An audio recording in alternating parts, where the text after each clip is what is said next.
Hello everyone, আজকে আমি আপনাদের সবার সাথে শেয়ার করব ফিশ পাকোড়া। আমি এখানে ভেটকি মাছ নিয়েছি। আপনারা চাইলে যে মাছের কাটা নেই সেই মাছ দিয়ে এই পাকোড়াটা বানাতে পারেন। আমার রেসিপি যদি আপনাদের ভালো লাগে তাহলে অবশ্যই লাইক করবেন, শেয়ার করবেন আর সাবস্ক্রাইব করবেন। তো চলুন আজকের রেসিপি শুরু করি।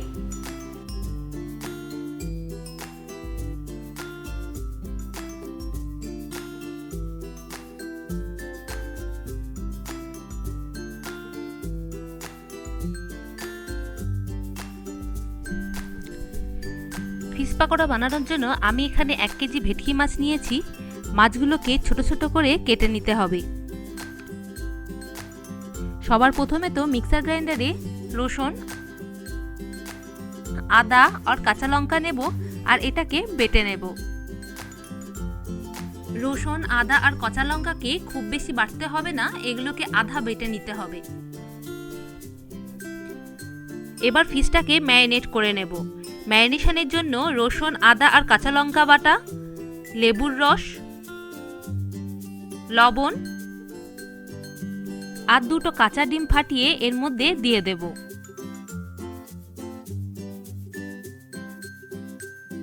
আর এটাকে মিশিয়ে এর মধ্যে দিয়ে দেব 4 টেবিল চামচ ভিনিগার।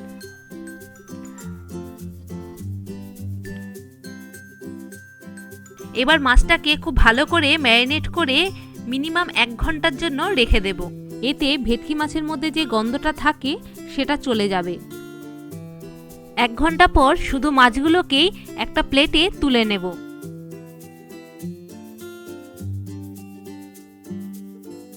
মাছগুলোকে সব তুলে নিয়েছি। এবার ওই বাটিতে 1.5 কাপ মানে 375 ml বেসন নেব। বেসনটাকে চেলে নিতে হবে। একসাথে পুরো বেসন দেব না, একটু একটু করে বেসন দেব আর এর সাথে মিশিয়ে নেব। এবার এর মধ্যে খাবার সোডা দেব আর এটাকে খুব ভালোভাবে মিশিয়ে এর ব্যাটার বানিয়ে নেব। একটু গাঢ় হয়ে গেছে তাই এর মধ্যে জল দিচ্ছি।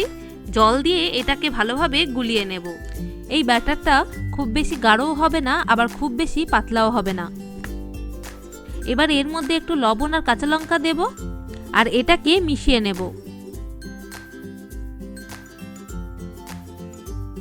মিশিয়ে নেওয়ার পর এর মধ্যে অল্প অল্প করে কর্নফ্লাওয়ার দেব। কর্নফ্লাওয়ার দিলে পাকোড়া খুব মচমচে হয়। কর্নফ্লাওয়ার এখানে আমি বড় 4 চামচ দিয়েছি। মিশিয়ে নিয়ে এটাকে 10 মিনিট রেখে দেব সেট হওয়ার জন্য। এবার এর মধ্যে ফিশ দিয়ে দেব আর ফিশগুলোকে ফ্রাই করে নেব। ফ্রাই করার জন্য কড়াইতে তেল দিয়েছি। আমি এখানে রিফাইন তেল ইউজ করেছি, আপনারা চাইলে সর্ষের তেলও ভাজতে পারেন। এবার একটা একটা করে মাছ দিয়ে দেব আর এটাকে খুব ভালোভাবে ফ্রাই করে নেব।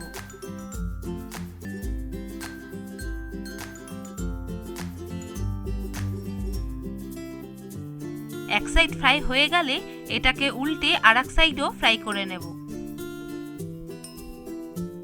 ফ্রাই হয়ে গেছে, এবার এগুলোকে তুলে নেব।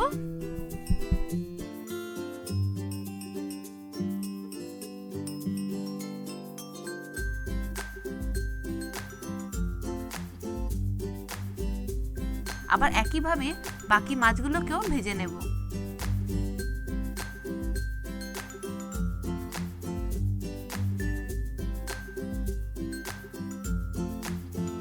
আমার ফিশ পাকোড়া তৈরি হয়ে গেছে।